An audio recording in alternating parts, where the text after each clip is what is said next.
With the peace-envoy on his way, the Pandavas lost no time preparing for the war they expected to follow. They sent word to every prince likely to favor their cause, to gather forces and stand ready. And one errand Arjuna would not delegate to any messenger. To Dwaraka, to Krishna, he went himself. But Duryodhana was not idle either. His spies told him which way the wind was turning. And when he learned that Krishna was home in Dwaraka, he drove there at his swiftest horse's pace. Both of them wanted the same thing, Krishna on their side, and both, by the chance that governs great turning points, reached Dwaraka on the very same day. They came to Krishna's palace and found him fast asleep. And being close kinsmen, both were allowed into his very bedchamber to wait for him to wake. And in the small matter of how each man waited, the whole difference between them was written plainly for anyone with eyes to read it. Duryodhana went in first and seated himself on a fine throne-like chair at the head of the bed, near Krishna's crown in the place of a superior. Arjuna came and stood at the foot of the bed, arms folded, in the humble posture of a devotee waiting on his lord. One sat above the sleeping god, the other stood below him. And Krishna would wake to see them exactly so. When Krishna woke, the first thing his eyes fell upon was Arjuna, standing before him at the foot of the bed, and he gave him a warm welcome. Then, turning, he saw Duryodhana too, and welcomed him as well, and asked what had brought them both to Dwaraka. Duryodhana, quick as ever, spoke first and staked his claim. War is coming between us, Duryodhana said, and when it does, you must support me. Arjuna and I are equally dear to you, equally close in kinship. Neither of us can claim you as nearer than the other. But I came here first, and tradition says the first arrival should have preference. You are greatest among the great. Janardana, set the example, honor the custom, and remember that I came first. Krishna answered evenly. It may be you came here first, son of Dhritarashtra, but it was Kunti's son I saw first on waking. If you were the first to arrive, Arjuna was the first to catch my eye. So your claims on me are exactly equal, and I am bound to help both sides. He would not be trapped by Duryodhana's arithmetic. Instead, he balanced it perfectly, and then found a way to be fair to both. And custom, said Krishna, gives the first choice to the younger. So I offer it to Arjuna. Here is what I offer to be divided between you. On one side, my Narayana kinsmen, a vast and almost invincible army. On the other side, myself, alone. But here the condition on my own person. I will bear no weapon and take no part in the actual fighting, an army or an unarmed man. That was the choice. He turned to Arjuna. Think it over well, Partha, he said.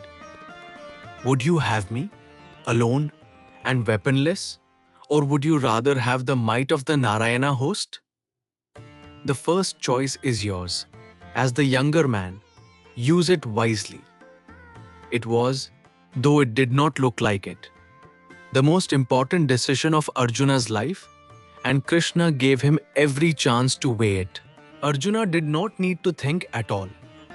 Before Krishna had scarcely finished, he answered, with reverence and without a heartbeat's hesitation, I would be content if you are with us, even though you wield no weapon.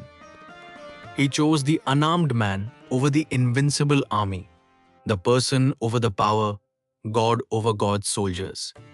And he chose it instantly, from the bottom of his soul.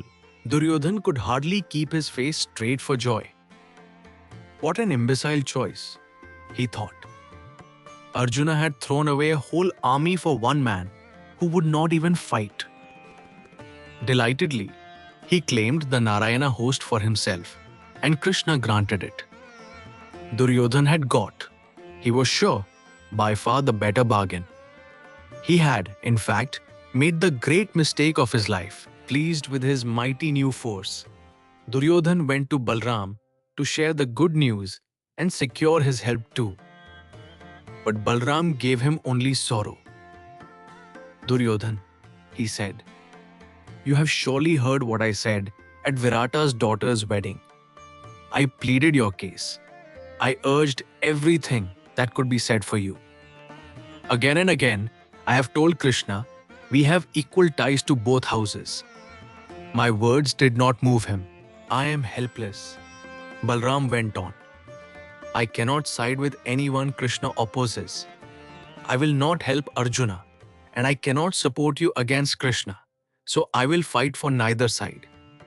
You come of an illustrious line, respected by all the princes of the land.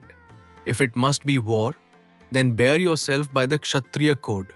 So Balram withdrew from the whole quarrel. The one great warrior who would lift his weapon for no one. Duryodhana rode home to Hastinapura in high spirits, congratulating himself all the way.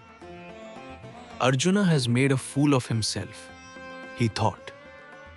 The great army of Dwaraka fights for me. Balram's goodwill is with me, and Krishna has been left without a single soldier. He counted his winnings and never once suspected that he had let the only thing that mattered walk out the door. When they were alone, Krishna turned to Arjuna with a smile that had a question in it. Dhananjay, he said, why did you choose so unwisely me alone and unarmed over my fully equipped and heroic forces? He wanted to hear from Arjuna's own mouth what had guided that instant, unhesitating choice, and Arjuna gave his answer. My ambition, Krishna, is to win glory, even like yours. He said, you have the power to face all the princes of the earth and their armies single-handed, and I feel that I too can do it. If you are the one driving my chariot unarmed, I have wanted this for a long time, and today you have granted my heart's wish. He had not chosen a helpless man. He had chosen the one presence that made him unstoppable. Krishna smiled again and gave a blessing that was half a loving challenge. Are you trying to compete with me? He said. May you succeed. He was pleased, deeply pleased, with the choice Arjuna had made, for it was the choice of a soul that valued nearness to God above every advantage the world could offer. And so was formed one of the most sacred bonds in all the epic. Krishna, the Supreme Lord in human form, would take the reins of Arjuna's chariot and drive it into the very heart of the war.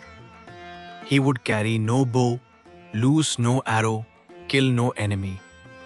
And he would be worth more to the side that had him than every army on earth combined. For it is on that chariot, between those two, the warrior and his divine charioteer, that the greatest of all the epic's treasures would one day be spoken. The Bhagavad Gita itself, God's song to a despairing man on the edge of battle. Arjuna, choosing Krishna over Krishna's army, had chosen, without knowing it, the seat from which he would hear the wisdom of the ages. This, then, is the sacred story of how Krishna became Arjuna's charioteer. How one prince, in a sleeping man's bedroom, chose an army and lost the war, while another chose the unarmed presence of God and won it before a single arrow was loosed. Courage, faith, and friendship were woven together on that day, and the great war, when it came, would be fought and decided in the shadow of that one quiet choice.